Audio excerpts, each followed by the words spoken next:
I want to trace Frida's footsteps out of the artistic wilderness and into the limelight as the great painter I've come to know.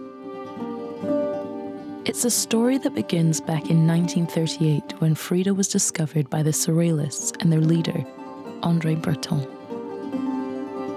How did Frida come into contact with the Surrealists? The Surrealists had pronounced interest in Mexico in general, and Breton wrote that in the work of Frida, you could see elements that were close or similar to Surrealism. Okay. And somehow that the work of Frida expressed this Surrealist sensibility.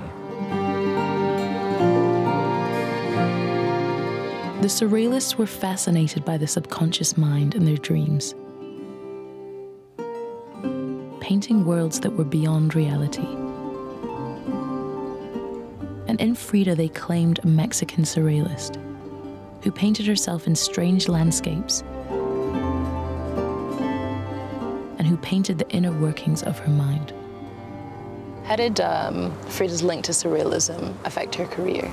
I think Surrealism functioned as a platform of exposure of her work during the 30s and 40s. Though she never saw herself as a Surrealist, her connection with them brought Frida to the big time. 1938 saw her first solo exhibition. New York is not only steel and soap, it is people too, a strange cosmopolitan paradox. Held in New York City, it virtually sold out. The following year, she became the first modern Mexican painter to be bought by the Louvre in Paris. And Picasso was so impressed, he gave her a handy set of earrings.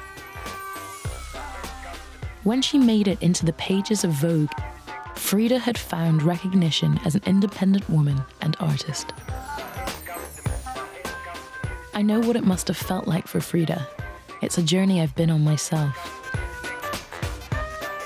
The way I was discovered and the way I got into the industry was through a producer, Naughty Boy.